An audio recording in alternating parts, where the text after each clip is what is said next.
21장 1절 한 절 말씀입니다. 성령 강림절 후 제 14번째 주일 주님께서 우리에게 허락하신 하나님의 말씀은 사무엘하 21장 1절 한 절 말씀입니다. 우리 함께 다 같이 합독으로 주님 앞에 주의 말씀을 받들어 봉독합니다. 다윗 시대에 세 해 동안이나 흉년이 들었다. 다윗이 주님 앞에 나아가서 그 곡절을 물으니 주님께서 대답하셨다. 사울과 그의 집안이 기브온 사람을 죽여 살인죄를 지은 탓이다. 아멘. 주님의 말씀입니다. 자리에 앉습니다. 우리 옆에 있는 분들과 함께 인사 나누겠습니다. 은혜 받읍시다 하고 인사 나눕니다. 시작. 네, 은혜 받읍시다. 다시 한번 말씀드립니다. 우리가 은혜 받는 것은요, 세 가지의 선포라고 했습니다. 세 가지. 우리를 넘어뜨리려고 하는 마귀에게 대한 선포이고요. 그리고 또 주님께서 나를 구원해 주시고 나의 왕이 되신다라고 하는 사실을 고백하는 것이고, 그리고 나에게 주님께도 고백하지만 내가 그 사실을 인정하고 받아들입니다 라고 하는 사실에 대한 것입니다. 그래서 은혜 받는다라고 하는 사실은, 은혜 받는다라고 하는 것은요, 너무 중요합니다. 오늘 이 시간 여러분들과 제가 주님 앞에 예배하면서 한 분도 은혜 받지 못하고 돌아가시는 분이 없기를 주님의 이름으로 축복합니다. 마귀는요, 사탄은 예배는 참석하게 해도 은혜는 못 받게 합니다. 그래야 또 넘어지기 때문입니다. 아니면 또 넘어졌더라도 못 일어나기 때문입니다. 그래서 갖은 수단과 방법을 동원해서 예배 시간에 졸음이 오게도 하고, 또 마음의 상처를 입게도 하고, 설교의 본질보다는 어떤 단어에 또 막 이렇게 꽂혀서 또 이렇게 막 언짢게도 하고, 그게 마귀의 전략입니다.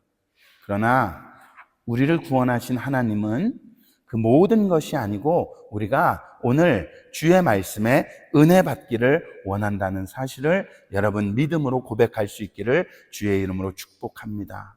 그래서 다시 한번 크게 선포합니다. 은혜 받읍시다. 맞습니다. 우리가 오늘 함께 은혜 받을 말씀의 제목을 다 같이 한번 할까요? 시작. 기브온 족속의 비밀입니다. 다윗이 그 우여곡절 끝에 왕권을 잡았죠.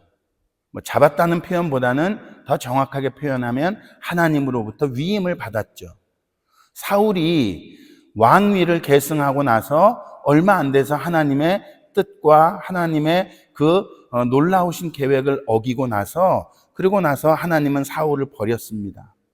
그리고 하나님은 사무엘 선지자를 통해서 사울의 집안이 완전히 무너질 것이라고 그렇게 예언을 합니다.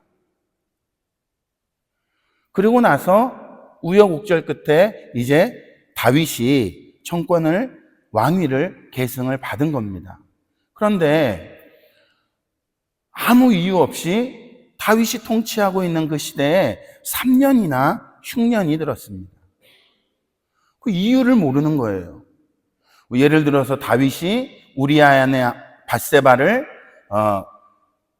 간음을 하고 나서 우리아를 전쟁터에 나가서 죽였을 때 하나님은 나단 선지자를 통해서 다윗에게 세 가지를 선택을 하라고 하죠. 저주, 세 개 중에 넌 뭐 할래? 그랬더니 7일 동안에 역병이 드는 걸 선택을 합니다. 그건 이유가 있죠. 그런데 다윗이 통치를 하고 있는데 갑자기 이스라엘 전 지역에 흉년이 들어버린 거예요. 이유를 알 수가 없어요. 그래서 다윗은 주님 앞에 가서 그 이유를 묻습니다. 오늘 이 기브온 족속의 비밀이라고 하는 말씀의 제목으로 우리가 은혜를 나눌 텐데요. 여러분, 이 은혜도 은혜인데 특별히 여러분 우리가 꼭 잊지 말아야 하는 것은요, 여러분 우리는 항상 누구에게 물어야 합니까? 주님께 물어야 합니다. 이유가 내가 요즘 왜 이렇게 신앙생활이 믿음이 자꾸 떨어지는, 왜 내가 요즘에 자꾸 불만이 생기지? 왜 내가 자꾸 분노가 생기지? 왜 내가 자꾸 이렇게 짜증이 나지? 왜 내가 이렇게 감정이 이렇게 잘 이렇게 주님의 은혜로 통제가 잘 안 되지? 주님께 물어보셔야 돼요. 할렐루야. 주님께 물어보셔야 됩니다. 그랬더니 주님께서 이야기를 해주셨어요. 그 이유가 뭐예요? 사울이 기브온 사람들을 죽여 살인을 저지른 죄 때문이라는 거예요. 그럼 이건 다윗이 저지른 죄가 아닙니다. 근데 왜 이 험난한 이 길을, 흉년의 길을 왜 다윗에게 줬죠? 그럼 도대체 기브온 족속은 도대체 어떤 족속이죠? 우리가 오늘 이 기브온 족속의 비밀을 알기 위해서는 다윗 시대 한참 이전인 여호와 시대로 넘어가 봐야 합니다. 여호수아서 9장에 보면 이 이야기가 아주 상세하게 나와 있는데요. 오늘 우리가 본문은 사무엘하 21장 1절인데 이 배경된 이야기를 여호수아서로 잠깐 타임머신을 타고 돌아가 보려고 합니다. 여호수아 9장 1절부터 2절 말씀을 제가 읽어드리겠습니다. 요단강 서쪽의 야산과 평원지대와 지중해 연안에서 레바논에 이르는 곳에 사는 헷사람, 아모리 사람, 가나안 사람, 브리스 사람, 히위 사람, 여부스 사람의 모든 왕이 이 소식을 듣고 함께 모여서 여호수아와 이스라엘에 맞서서 싸우기로 뜻을 모았다 라고 성경은 기록합니다. 여러분, 이 시대가 지금 이 때가 어느 때냐? 이스라엘 백성들이 요단강 동편에서 이제 막 몸에 거두는 시기에 요단강을 건넜죠. 물이 멈췄습니다. 그리고 요단을 건너가서 여리고성, 가나안 땅의 첫 성인 여리고성을 7바퀴 돌고 무너뜨렸습니다. 그리고 아이성을 또 들어가죠. 아이성에 들어갔는데 첫 번째 시도에서는 아간의 죄 때문에 아이성 정령을 실패합니다. 그런데 두 번째, 아간을 하나님께서 찾게 하시고 아간의 가족을 다 죽이시고 그리고 아이성을 다시 점령하게 합니다. 요게 그 당시의 상황이에요. 그런데 그때 가나안 땅의 7족속과 31왕이 야, 우리 도저히 안 되겠다. 저 이집트에서 도망쳐 나온 저들이 도대체 뭔데? 저들은 가는 곳마다 승승장구를 누리지? 그러면서 이 가나안 족속에 있는 이 족속들이, 왕들이 연합군을 펼칩니다. 그렇게 해서 이스라엘 백성들과 맞서기 위해서 연합군을 형성한 게 여호수아 1장 1절부터 2절 말씀이에요. 그런데 여기에 이제 어떤 족속이 등장하냐? 여기에 등장하는 게 기브온 족속입니다. 그 사이에 여호수아 1장 1절부터 집에 가셔서 여러분 한번 쭉 읽어보시면 오늘 제가 설교하는 게 여러분들 더 빨리 이해가 훅 들어오실 텐데 그 이야기들을 다 읽을 수가 없어서 제가 중간중간만 이제 그 성경 구절을 올려드리고 제가 말로 설명을 드리는 거예요. 12절부터 15절 말씀입니다. 우리가 가져온 이 빵을 보십시오. 우리가 이리로 오려고 길을 떠나던 날 집에서 이 빵을 쌀 때만 하더라도 이 빵은 따뜻하였습니다. 그러나 보십시오. 지금은 말랐고 곰팡이가 났습니다. 우리가 포도주를 담은 이 가죽 부대도 본래는 새 것이었습니다. 그런데 보십시오. 낡아서 찢어졌습니다. 우리의 옷과 신도 먼 길을 오는 동안 이렇게 낡아서 헤어졌습니다. 이스라엘 사람들은 어떻게 해야 할지를 주님께 뭐하지도 않은 채, 묻지도 않은 채 그들이 가져온 양식을 넘겨받았다. 여호수아는 그들과 화친하여 그들을 살려준다고 조약을 맺고 회중의 지도자들은 그 조약을 지키기로 엄숙히 맹세하였다. 가나안 족속의 7족속과 31왕 중에 기브온 족속을 뺀 나머지 족속들이 연합군대를 형성을 했고 이스라엘 백성과 맞서기 위해서 연합군으로 싸움터에 진을 형성하고 있는데 그 7족속 중에 한 족속인 기브온 족속은 그들과 함께 하지 않았습니다. 그리고 이스라엘 백성들에게 허스름하게 빵 가방도 곰팡이가 핀 것, 그리고 가죽부대, 포도주를 담은 가죽부대도 낡은 것처럼, 그리고 신발도 옷도 다 헤어진 것처럼 그렇게 꾸몄어요. 근데 이들은 가까이 있는 민족이에요. 가나안 족속입니다. 하나님께서 멸망시키라고 여호수아에게 너는 가나안 족속에 들어가면 7족속과 30일 왕을 반드시 멸망시켜라. 왜? 그들이 가지고 있는 우상과 그들이 가지고 있는 풍습에 너희가 젖어들면 반드시 너희는 나를 버리고 넘어갈 거기 때문에, 그러니 그렇게 하지 말고 반드시 죽이라고 한 민족 중에 하나가 기브온 족속입니다. 그런데 그들이 위장을 한 거예요. 그들의 장로들이, 대표인 장로들이 이 화친을 맺으러 온 사신들, 이 사신들을 대표로 뽑고 분장을 한 거예요. 낡은 것처럼, 헤어진 것처럼, 빵에 곰팡이 핀 거, 그런 거 해가지고 야, 가서 도와주라 그래. 그리고 우리 죽이지 못하게 화친하자 그래.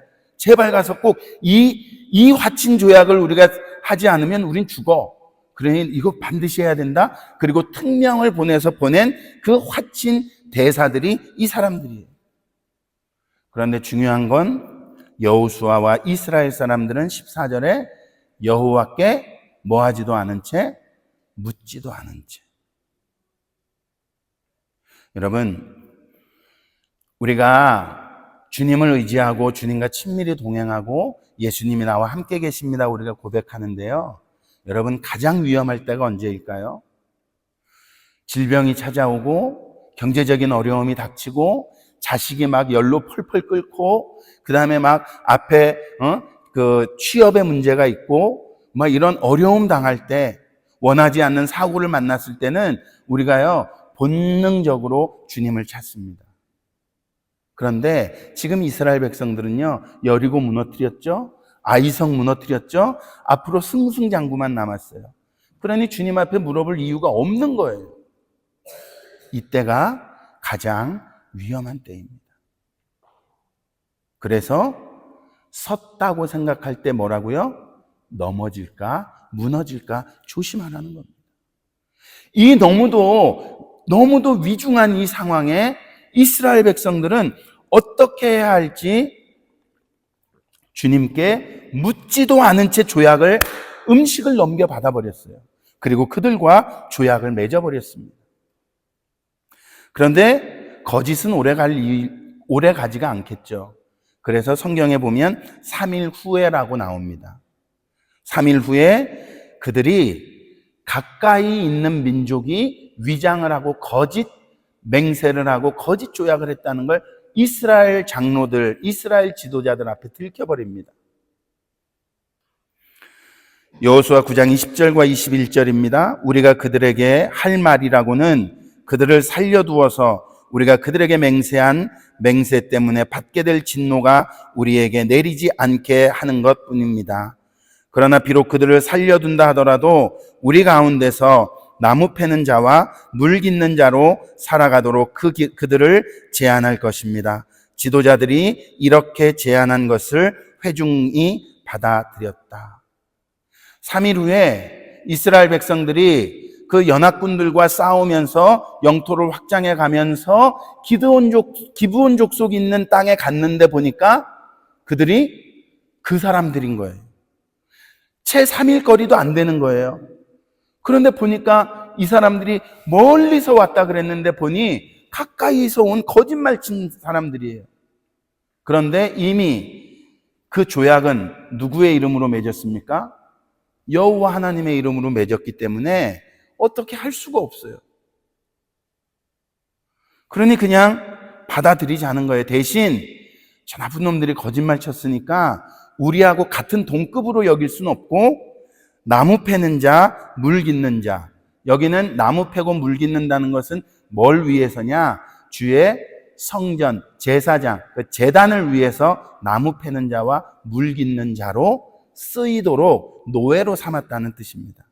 그걸로 그냥 만족하자는 거예요. 보통 기브온 족속들에 대한 이야기를 설교할 때는요, 보통 그래 거짓말이라도 하나님과 맺은 언약이니 어떻게 하겠어? 그러니 여러분들도요, 주님 앞에 거짓말이라도 꼭 맹세하십시오. 그러면 살아날 수 있는 방법이 있습니다라고 오해할 수 있습니다. 그런데 이 이야기는요, 여기에서 끝이 나지 않습니다. 저도 이 설교를 준비하고 이 말씀을 준비하면서요, 하나님께서 주신 놀라운 기브온 족속의 비밀이 바로 이것이구나. 여러분과 저는요, 감히 하나님과 함께, 즉 예수님이 저와 함께 계실 수 없는 존재입니다. 우리가 아무리 주님 앞에 거짓말치고 잘할게요, 믿을게요, 주님과 동행할게요, 그럼에도 불구하고 우리가 또 넘어집니다. 하나님이 아실까요? 모를까요? 다 압니다. 거짓말 치는 건 아니지만 우리가 또 넘어질 수밖에 없고 또 우리가 자빠질 수밖에 없다는 걸 주님이 너무 잘 아세요. 그런데 그래, 네가 내 이름으로 약속했으니까 그래, 내가 너 도와줄게, 이게 아니에요. 여호수아 9장 24절 말씀에 여호수아가 이 기브온의 족속들, 제사장과 장로들과 그리고 그들을 대표해서 온 사람들에게 따지고 묻습니다. 왜 너희들은 우리를 속였니? 처음부터 가나안 족속이라고 얘기하지 그랬어. 기브온 족속이라고 얘기하지 그랬어. 근데 왜 우리를 속였어? 라고 그들에게 따지고 묻습니다. 그때 그들이 한 대답입니다.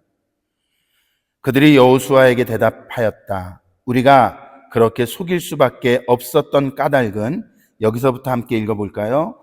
주 하나님이 그의 종 모세에게 명하신 것이 참으로 사실임을 우리가 알았기 때문입니다.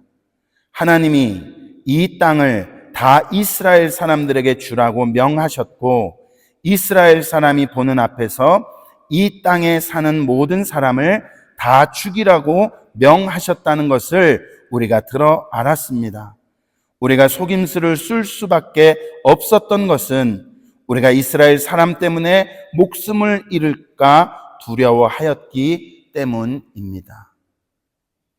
여러분, 기브온 족속들은요, 단순히 목숨을 잃을까 봐 두려워했었던 것처럼 여기에 기록되어 있는데 사실은 그게 아닙니다. 이 기브온 족속들이 대답한 이 대답이 마치 여리고성에 있는 어느 여인의 대답과 같죠. 누구예요? 이름도 알 수 없는 창녀예요. 왜 여리고에 있었던 그 창녀는 이스라엘 백성들 중에 여리고성을 점탐하러 온 정탐꾼들을 살려줬죠? 왜요? 단순히 여리고성이 무너질 때, 함락당할 때 우리 가족 좀 도와주세요, 내 목숨만 좀 살려주세요, 그게 아니에요. 그 여인도, 오늘 기브온 족속도 고백하고 있는 것은 하나님이 저들과 함께 하신다는 사실을 알았다는 겁니다. 하나님이 저들과 함께 하시면 우리가 아무리 노력하고 우리가 아무리 힘세고 우리가 아무리 군대가 뛰어나고 전술과 전략을 가지고 있어도 저들을 상대해서 우리가 이길 수 없다는 그 신앙의 고백이 있었다는 거예요. 그러니 거짓말을 좀 하고라도 우리가 그 하나님을 믿는 수밖에 없어. 여러분, 함께 따라서 합시다. 하나님을 믿는 수밖에 없어. 이 고백이 우리에게 있어야 합니다. 이 고백이 있어요. 어쩔 수 없어. 하나님은 우리가 알잖아. 저들이 애굽에서, 이집트에서 어떻게 빠져나왔는지 너희 다 들었지? 홍해가 갈라졌대. 요단강이 갈라졌대. 여리고가 무너졌대. 아이성이 무너졌대. 그런데 우리가 방법이 있니?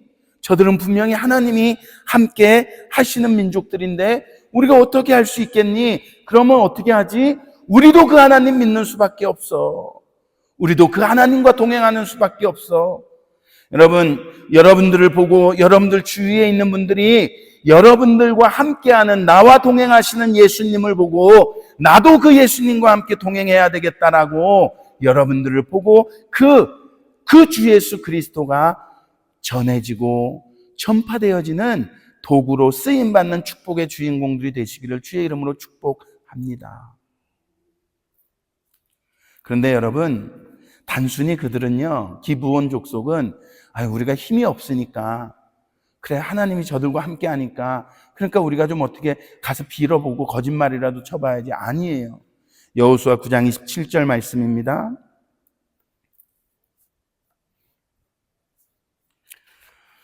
바로 그날로 여호수아는 그들을 회중을 섬기고 주님의 제단을 돌보는 종으로 삼아 나무를 패고 물을 깃는 일을 맡게 하였다. 그들은 오늘까지 주님께서 택하신 그 일을 하고 있다. 죽을 수밖에 없는 민족들이요, 주의 제단에 예배를, 제사를 담당하는 제사를 담당하는 예배를 맡은 일꾼으로 변화된 거죠. 그러니 여러분, 우리가 예배할 때 찬양을 담당하고 기도를 담당하고 또 순서를 맡고, 여러분 이게 얼마나 중요합니까? 예배를 위해서, 제사를 위해서 물 깃고 나무 패는 일도 하나님께서 그들에게 허락해 주신 만큼, 여러분 우리가 예배하기 전에, 예배 시작하기 전에, 아니 이번 주 예배가 끝나고 다음 주 예배까지 여러분들이 마음을 모아서 우리가 예배를 준비하고 기도하고 성찬 예식이 있을 때 그 성찬을 마음으로 준비하는 일이 얼마나 중요하냐. 주님을 나의 구주로 모시지 않은 사람한테는 허락되지 않는 축복이에요. 근데 여러분, 이 기브온 족속은요, 어떤 족속이냐 하면 그냥 힘없고 나약하고 모자라서 이스라엘 백성들에게 화친을 청한 게 아니라고 말씀드렸어요. 여호수아 10장 1절부터 2절 말씀입니다. 예루살렘 왕 아도니세덱은 여호수아가 아이성을 점령하면서 여리고성과 그 왕에게 한 것과 똑같이 아이성과 그 왕을 전멸시켜서 희생제물로 바쳤다는 소식과 또 기브온 주민이 이스라엘과 화친하고 그들과 함께 살고 있다는 소식을 듣고 몹시 놀랐다. 2절. 왜냐? 기브온으로 말하면 왕이 있는 도성처럼 큰 성읍이고 아이성보다도 더 큰 성인데다가 기브온 주민들은 모두 용맹한 전사들이었기 때문이다. 기브온 족속은요, 여러분 힘이 없어서 무릎을 꿇은 게 아닙니다. 아이성보다도 더 큰 성이에요. 그리고 이들은 가나안 족속의 7족속 31왕 중에 이 기브온 족속은요, 가장 기골이 장대하고 싸움을 잘하는 용맹한 군사들입니다. 그 자기들이 싸울 힘이 없어서 이스라엘 백성들에게 무릎을 꿇는 게 아니라는 거예요. 내가 가지고 있는 재산, 내가 지금까지 쌓아왔던 경험, 내가 가지고 있는 지식, 내가 가지고 있는 경력, 내가 가지고 있는 그 모든 것이 아무리 크다 할지라도 하나님보다 더 크지 못하다는 이 순전한 고백과 믿음이 기브온 족속들을 하나님 앞에 나올 수 있도록 허락해 주셨다는 겁니다. 그런데 이제 이 말씀과요, 이제 이 여호수아의 말씀과 오늘 본문의 말씀을 한번 볼까요? 그런데 그런 기브온 족속을 죽이고 그 사울이 그렇게 죽여서 3년이나 6년 됐는데 그게 뭐 어쨌다고? 다윗은 같은 이스라엘 족속인데도 죽인 적이 있어요. 사울도 마찬가지고 유다 족속, 유다와 남유다와 북왕국 이스라엘은 서로 싸우기도 해요. 아니 그런데 이방 민족인 기브온 민족을 죽인 게 뭐 어때서 그걸 가지고 다윗 시대 때까지 그렇게 3년이나 흉년을 들게 하지? 하나님 참 골 때리네. 그렇게 물음표가 찍히잖아요. 이제 다시 타임머신을 타고 우리가 스가랴와 느헤미야 시대로 한번 가볼 겁니다. 공교롭게 스가랴 2장 58절과 느헤미야 7장 50절은요, 토씨도 안 틀리고 똑같은 말씀이 기록되어져 있습니다. 우리 60절 두 절인데요, 하나는 개역 성경이고 하나는 세번역 성경입니다. 여러분, 이 두 번의 말씀을 우리 한번 다 같이 읽어보겠습니다. 시작. 모든 느디님 사람과 솔로몬의 신하의 자손이 392명이었느니라. 다시 한번, 이상 성전 막 일꾼과 솔로몬을 섬기던 종의 자손은 모두 392명이었다. 세번역 성경으로도 그렇고 개역 성경으로도 그렇고 스가랴 2장 58절과 느헤미야 7장 60절은요 토시 하나 안 틀리고 똑같아요. 왜 하나님은 사울 왕이 그 기브온 족속을 죽이려고 했던 것 때문에 이스라엘 족속들에게 왜 3년이나 그렇게 해를 미치게 했을까? 여러분, 여기에서 말하는 이 느디님이라고 하는 이 말은 헬라어인데요. 헬라어인데 노예라고 하는 뜻이에요. 막 일꾼이라고 하는 사람 그 뜻입니다. 노동을 하는 사람들 그런 뜻이에요. 헬라어로. 그래서 그걸 이 세번역 성경으로는 성전 막 일꾼이라고 표현을 해놓은 겁니다. 이 느디님이라고 하는 이 사람들이 바로 누구냐면 아까 말했던 여호수아를 통해서 나무 패는 일과 물 빚는 일을 담당했던 기브온 민족이에요. 그런데 왜? 여러분, 스가랴와 느헤미야 시기는 어떤 시기입니까? 바벨론 시대에 이스라엘 백성들이 포로가 돼서 바벨론 느부갓네살 왕이 다 잡아가죠. 다 잡아가요. 그리고 예루살렘 성전의 금까지도 그릇까지도 다 베껴가지고 가져갑니다. 그런데 어느 날 갑자기 하나님이 이 바벨론의 고레스 왕이라고 하는 왕을 통해서 갑자기 칙령을 내립니다. 뭐죠? 이스라엘 백성들을 돌아가게 해주는 거예요. 그게 바벨론의 70년 포로가 끝나는 시기입니다. 근데 여러분, 이스라엘 백성들은요 이미 70년을 거기 살았어요. 바벨론에 땅 짓고 에스겔이나 아니면 느헤미야나 예레미야나 선지자의 글들을 보면요 하나님이 이스라엘 백성들에게 바벨론에 가서 집도 짓고 과수원도 짓고 목축도 하고 농사도 짓고 거기서 살게 하라고 합니다. 그래서 이미 거기에서 터를 잡은 이스라엘 백성들이 너무 많아요. 그래서 고레스가 돌아가라고 하는데도 여기가 좋사오냐고 안 온 유다와 이스라엘 족속들도 있습니다.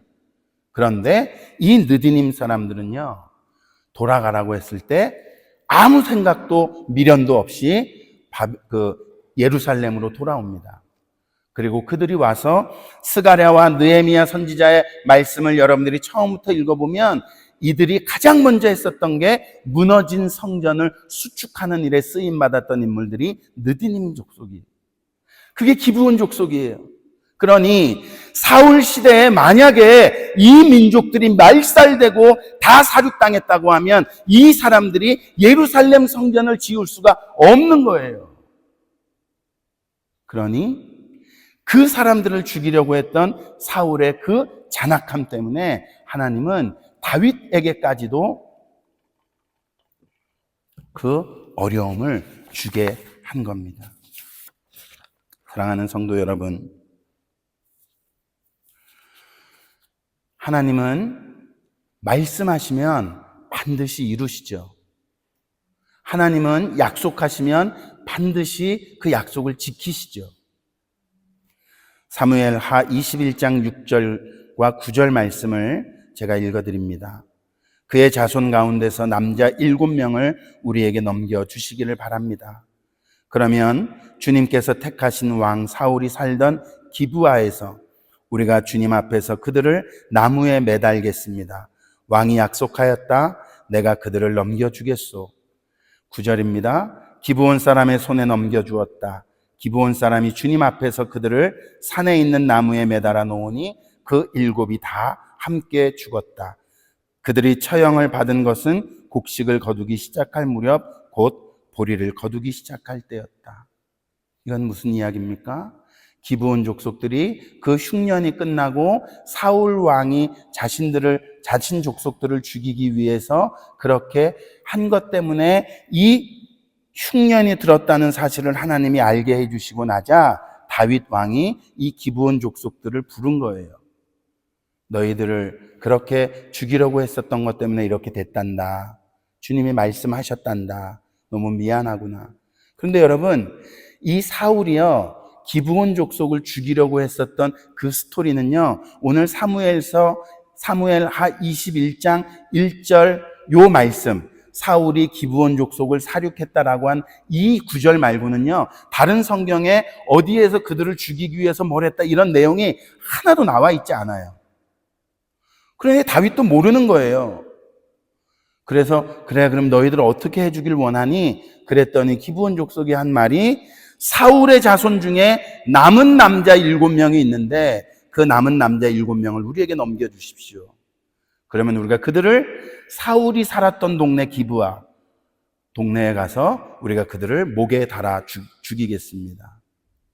이게 사무엘 선지자를 통해서 사울에게 예언했던 사울의 가문이 완전히 다 멸절당하는 하나님의 말씀이 이루어지는 비밀입니다. 여러분, 기브온 족속만 이런 비밀을 누릴 족속입니까? 기브온 족속만 이런 비밀을 누릴 수 있는 자격이 있을까요? 기브온 족속만 그렇게 되는 축복의 민족들이어야 될까요? 여러분, 이 기브온 족속을 택하시고 기브온 족속을 부르신 그 하나님이 그들이 이 기브온 족속을 붙잡아 주셨지만, 여러분, 그 하나님이, 그 아들 되신 예수님이, 그 영 되신 성령님이 지금 여러분과 함께 계시지 않습니까?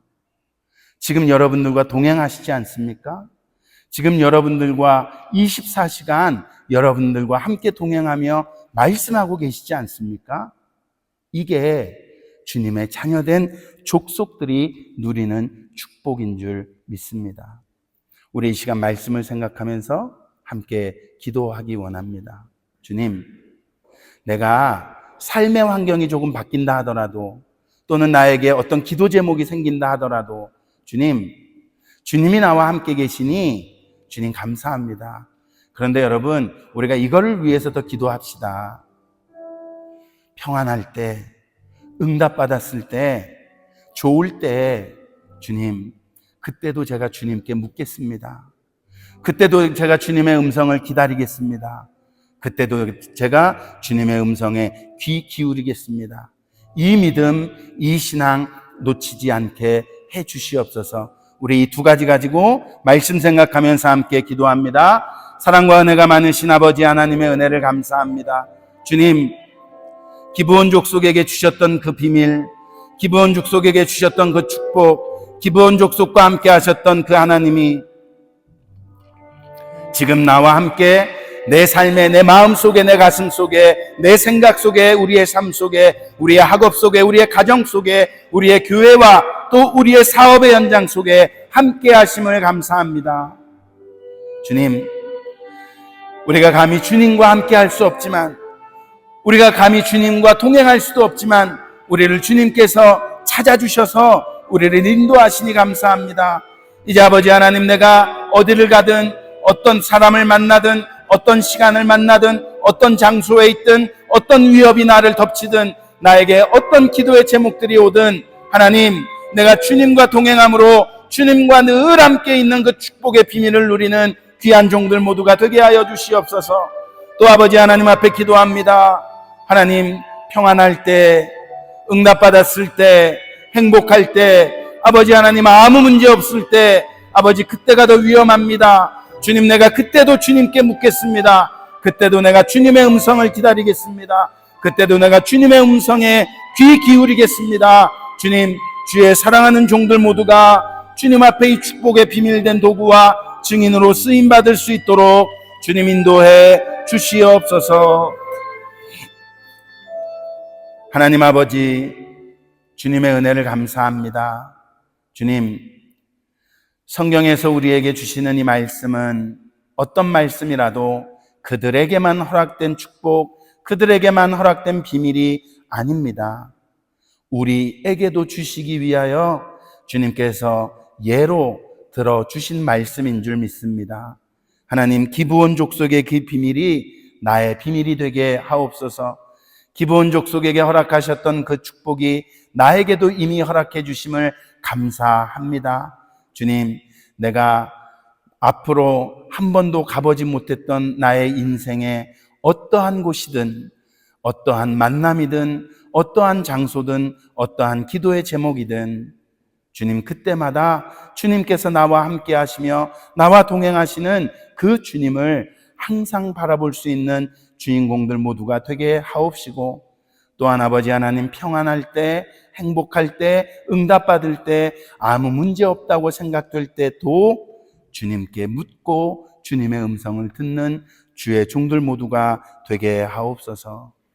아버지 하나님 앞에 이 은혜 감사해서 드려진 예물이 있습니다. 아버지 하나님께서 함께하여 주시옵시고, 특별히 이제 아버지 하나님 주님 앞에 구원받은 은혜 감사하고 감격하여 드려지는 모든 예물들, 그 예물들의 액수가 아니라 그 믿음의 중심을 보시고 주님께서 저들의 기도의 제목과 마음의 소원들을 세밀하게 주님께서 응답해 주시옵소서. 이 땅을 살아가는 동안에 물질로 어려움 당하지 않게 하시되 물질 때문에 주님 잃어버리지 않도록 주님께서 축복해 주시옵시며, 나 혼자만이 아니라 베풀고 나누며 섬기며 살 수 있는 귀한 믿음의 주인공들도 다 되게 하여 주시옵소서.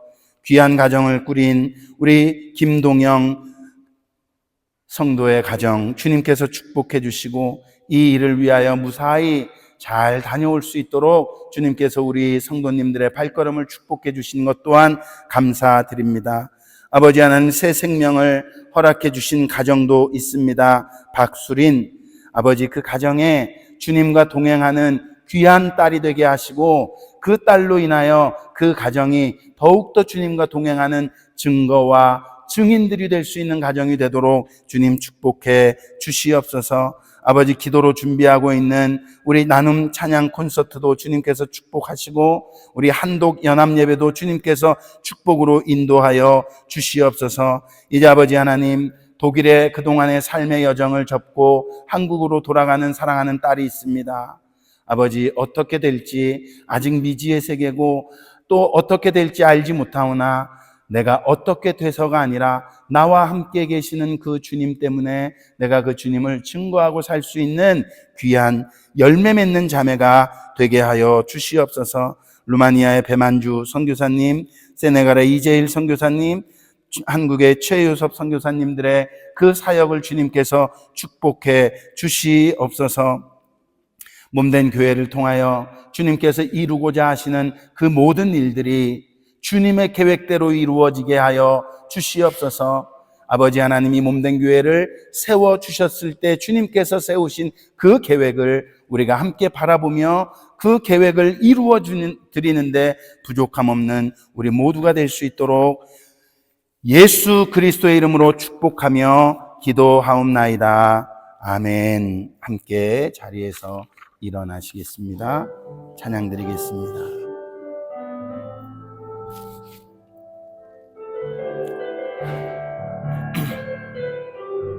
하나님은 우리의 피난처가 되시며,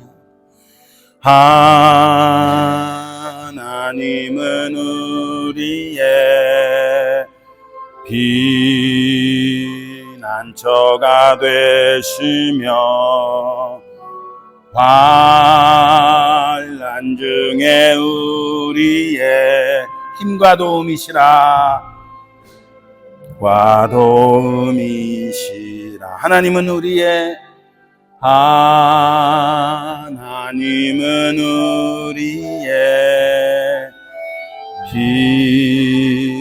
피난처가 되시며, 아멘.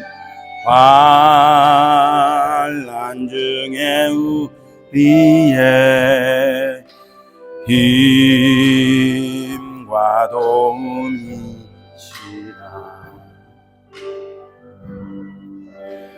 너희는 가만히 있어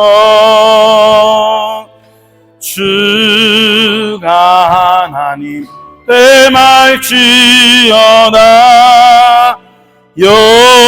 열방과 세계 가운데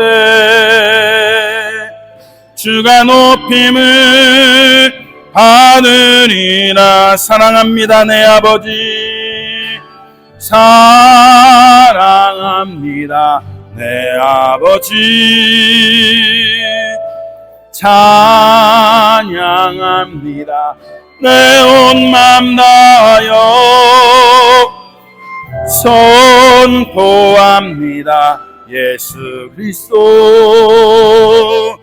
주님 오심을 기다리며 너희는 가만히 있어, 너희는 가만히 있어. 주님이 하나님 됨주 하나님 되말지어다. 열방과 세계 가운데 주가 높임을 받으리라. 사랑합니다. 사랑합니다 내 아버지, 찬양합니다 내 온 맘 다하여 선포합니다 예수 그리스도. 주님 오심을 기다리며, 주님 오심을, 주님 오심을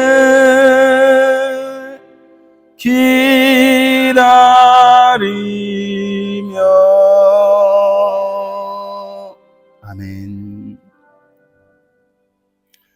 주님은 나의 피난처가 되시고 힘과 도움이시기에 나도 기브온 족속이 누렸던 그 축복의 비밀, 주님을 위하여 헌신하며 내 능력과 내 경험 버리고 오직 주님 앞에 복종하겠습니다. 주님과 언약을 맺겠습니다.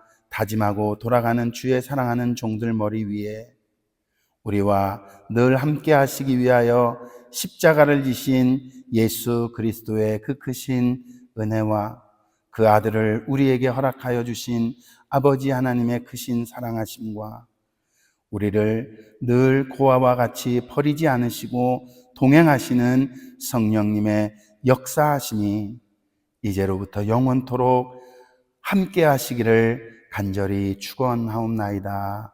아멘.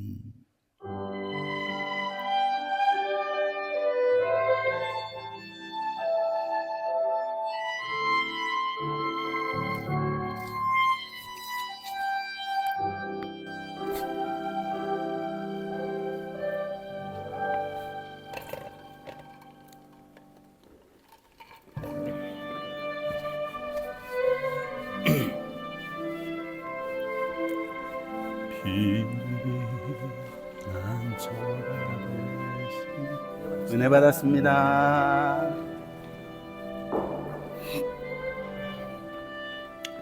은혜 받았습니다.